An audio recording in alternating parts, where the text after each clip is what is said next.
আমি বলেছি হিন্দুর টাকা দিয়ে মসজিদ জায়েজ, আরে আপনার কাবা ঘরই তো হিন্দুর টাকা দিয়ে করা আছে। জনৈক আলেম বলেছেন কাবা ঘর নাকি হিন্দুদের টাকায় নির্মিত। নাউজুবিল্লাহ, এটা কোন আলেম বলতে পারে? কাবা ঘর হিন্দুদের টাকায় নির্মিত হবে কেন? আসসালামু আলাইকুম ওয়া রাহমাতুল্লাহি ওয়া বারাকাতুহু। প্রিয় দর্শক, আমি আবারও চলে আসলাম আপনাদের সামনে নতুন একটি ভিডিও নিয়ে। আজকের এই ভিডিওতে আলোচনা হবে পবিত্র কাবা শরীফ নাকি হিন্দুদের টাকায় বানানো হয়েছে। নাউজুবিল্লাহি মিন জালিক। এই ধরনের গাঁজাখুরি কথা কারা বলে এটা আপনারা নিশ্চয় জানেন। প্রিয় দর্শক, এই ধরনের কথা বলেছেন আলে হাদিসের একজন বিখ্যাত শায়েখ আব্দুর রাজ্জাক বিন ইউসুফ। চলুন প্রথমেই তার এই গাঁজাখুরি বক্তব্য শুনে আসি। তো হয়ে গেলেন, আমি বললাম অত ক্ষিপ্ত হচ্ছেন কেন? আমি বলেছি হিন্দুর টাকা দিয়ে মসজিদ জায়েজ, আরে আপনার কাবা ঘরই তো হিন্দুর টাকা দিয়ে করা আছে। মুহাম্মদ সাল্লাল্লাহু আলাইহি সাল্লামের বাপ দাদারা কাবা ঘর নির্মাণ করেছেন, তখন তো কেউ মুসলমান হয়নি। মুহাম্মদ সাল্লাল্লাহু আলাইহি সাল্লাম নিজেই বাচ্চা ছেলে পরনের কাপড় খুলে কাঁধে দিয়ে পাথর বহন করে কাবা ঘর বানাতে গেলেন। প্রিয় দর্শক, আপনারাই শুনলেন আলে হাদিসের একজন পরিচিত শায়েখ আব্দুর রাজ্জাক বিন ইউসুফ। তিনি স্পষ্ট ভাষায় বললেন কাবা ঘর হিন্দুদের টাকায় বানানো হয়েছে। নাউজুবিল্লাহ, এই ধরনের বক্তব্য একজন আলেম হয়ে কিভাবে দিতে পারে? তাছাড়া তিনি সহিহ হাদিস দিয়ে অনেক কথাই বলে থাকেন, যেগুলো শুনে অনেক মুসলমান ভাইরা আমল করতেছে এবং তার প্রশংসায় পঞ্চমুখ। অথচ তিনি এই ধরনের কথা বললেন, নিশ্চয় তাদের ভক্তরা এ কথাকেও বিশ্বাস করে নেবে যে পবিত্র কাবা শরীফ হিন্দুদের টাকায় নির্মিত হয়েছে। আসলে কি পবিত্র কাবা শরীফ হিন্দুদের টাকায় নির্মিত? চলুন এ বিষয়ের উপর আমরা বক্তব্য শুনে আসি আমাদের সকলের সুপরিচিত শায়েখ আহমদুল্লাহ সাহেবের।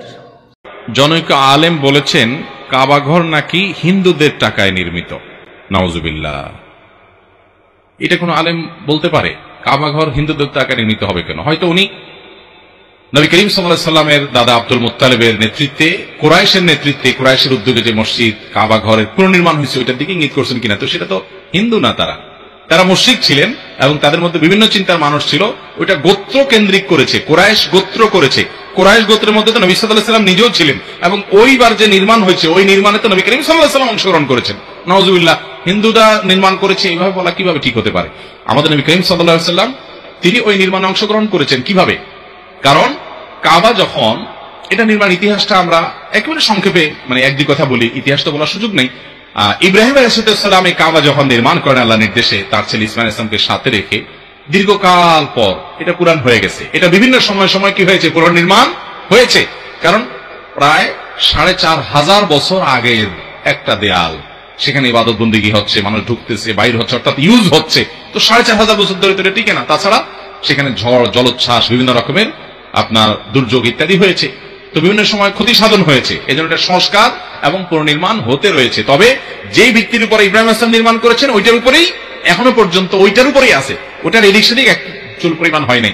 এইবারে সমস্ত ইতিহাসবিদরাই একমত যে ওইটাই আছে, শুধু ওইটার উপরে সংস্কার কাজটা বিভিন্ন সময় হয়েছে।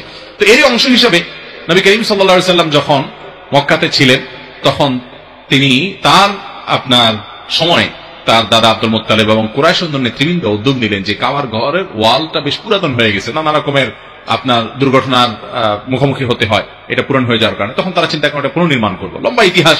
পুনর্নির্মাণ করতে গিয়ে তারা আবার ভয় পাইছে যে আল্লাহর ঘর নির্মাণ করতে হলে পুনরায় আগে তো ভাঙতে হবে। তো বাইতুল্লাহ কাবা শরীফ ভেঙে আবার কোন বিপদে পড়ে? কেউ ভয়ে ভাঙে না। তখন একজন বললো যে না, আমরা তো ভালো উদ্দেশ্যে ভাঙতেছি আরো ভালো করে করার জন্য, আমাদের উদ্দেশ্য তো খারাপ না, আল্লাহ আমাদেরকে আযাব দিবেন না। তখন সে অল্প একটু ভাঙছে, ভেঙে রাত্রে ছাড়ছে, সবাই অপেক্ষা করছে এর উপরে কোনো আযাব আসে কিনা, দেখে না আসে নাই। তখন এবার হিম্মত করে সবাই এটাকে ভেঙে পুনর্নির্মাণ করছে। এবং তারা বলছিল যে আমরা হালাল টাকা ছাড়া নেব না। আজকাল যারা ওয়াজ মাহফিল, মসজিদ, মাদ্রাসা হালাল হারাম বাজ বিচার না, শুধু জাকজমকের চিন্তা করি আমরা, আমাদের জন্য শিক্ষা আছে। আপনারা যারা মক্কায় গেছেন, আল্লাহ তৌফিক দিছে, কিংবা ভিডিওতে দেখবেন কালো গিলাপে মোড়ানো কাবা ঘর বাইতুল্লাহ, এই মসজিদটার পাশে এক পাশে দেখবেন যে ওয়াল পরিমাণ একটা রাউন্ড দেওয়া ওয়াল আছে। দেখছেন বুক পরিমাণ রাউন্ড একটা ওয়াল আছে না? এটাকে বলা হয় হাতিমে কাবা। এটা কিন্তু কাবার ভিতরের অংশ ছিল। ইব্রাহিম সাল্লাম যে কাবা বানাইছেন এই পুরোটা সহ ছিল, কিন্তু তারা বলছেন তখন কুরাইশরা বলছে যে আমরা এটা যে নির্মাণ করবো এখানে হালাল টাকা ছাড়া কোনো হারাম টাকা নেব না। তো হালাল টাকা তো সবসময় কম থাকে, এই জন্য ওই জায়গাটা তারা মসজিদের মধ্যে ঢুকাতে পারে না। ওটাকে বারান্দার মতো করে ওয়াল দিয়ে ঘেরাও করে রাখছে, মসজিদে ঢুকাতে পারে না। আজও পর্যন্ত সেভাবে রেখে দেওয়া হয়েছে, আমরা যেন শিক্ষা গ্রহণ করতে। প্রিয় দর্শক, আপনারাই শুনলেন শায়েখ আহমদুল্লাহ বললেন একজন আলেম তিনি কিভাবে বললেন যে পবিত্র কাবা শরীফ হিন্দুদের টাকায় বানানো হয়েছে। প্রিয় দর্শক, এবার আমরা আরেকজন আলেমের বক্তব্য শুনব, যিনি অনেকের কাছেই পরিচিত এবং বাংলাদেশে সুপরিচিত একজন বক্তা। তিনি হলেন মুফতি গিয়াসউদ্দিন তাহিরি। চলুন তিনি আব্দুর রাজ্জাক বিন ইউসুফের প্রতি কি পরিমাণ ক্ষিপ্ত হয়েছেন সেটা দেখে আসি। কাবাঘর বিদুর্মীরা বানাইছে বলে, তাদের জবাব হলো জুতা দিয়া। আসো, খেলা হবে।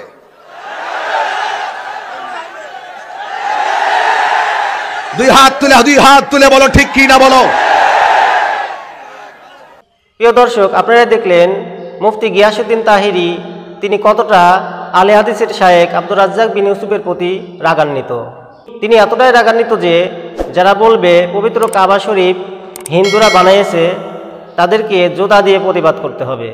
প্রিয় দর্শক বিন্দু, এখন আমরা আরেকজন আলেমের বক্তব্য শুনব। তিনি বাংলাদেশের সুপরিচিত একজন বক্তা। বাতিলের আতঙ্ক বিশেষ করে আলে হাদিসের শায়েখদেরকে দাঁত ভাঙা জবাব দিয়ে থাকেন। তিনি হলেন ডক্টর এনায়েতুল্লাহ আব্বাসী। চলুন প্রিয় দর্শক, আমরা এখন ডক্টর এনায়েতুল্লাহ আব্বাসীর বক্তব্য শুনি। কোলের বাচ্চা কয় কাবাঘর বানাইছে হিন্দু। আমি তো কথায় কথায় কাফের বলে, তোমরা কাফের না বলে মৌলবীরে ফাসেকও কইতে পারলা না। ফাসেক যদি নাও কই এতটুক বলতে পারলা না যে আপনার কথায় কষ্ট পাইছি। প্রিয় দর্শক বিন্দু, আপনারা শুনলেন ডক্টর এনায়েতুল্লাহ আব্বাসীর বক্তব্য। তিনি বললেন, আমি কথায় কথায় এদেরকে কাফের বলে থাকি, অন্তত আপনারা কি এই বক্তাকে ফাসেক বলতে পারলেন না, কিংবা এতটুকু বলতে পারলেন না যে এই বক্তব্য দেওয়ার কারণে আমরা কষ্ট পেয়েছি? তাহলে দেখুন আলে হাদিসের শায়েখগণ কত নিম্ন স্তরে পৌঁছে গিয়েছে, যে পবিত্র কাবা শরীফকে নিয়েও কথা বলেছে যে পবিত্র কাবা শরীফ হিন্দুরা তৈরি করেছে, হিন্দুদের টাকায় নির্মিত হয়েছে। এ ধরনের কথা বললে তো ইসলামের আর কোনো কিছুই বাকি থাকে না। যে ইসলামের কেন্দ্রবিন্দু পবিত্র কাবা শরীফ, সেই কাবা শরীফকে নিয়ে যখন এ ধরনের কথা বলতেছেন, তখন মুসলমান ভাইরা কি মনে করবে? তাদের কাছে তো কোনো এলেম নেই, কোনো জ্ঞান নেই, তারা হয়তো এটাকে বিশ্বাস করে নিতে পারে। এজন্য এই সমস্ত আলে হাদিসের শায়েখের বক্তব্য এড়িয়ে চলার জন্য আপনাদেরকে বারবার বলে থাকি, এই সমস্ত আলে হাদিসের শায়েখগণ আমাদের আমল এবং ঈমানকে নষ্ট করার জন্য বক্তব্য দিয়ে থাকে। আল্লাহ রাব্বুল আলামিন আমাদেরকে এই ধরনের শায়েখের বক্তব্য শোনা থেকে বিরত রাখুন। আমিন। আসসালামু আলাইকুম ওয়া রাহমাতুল্লাহি ওয়া বারাকাতুহু।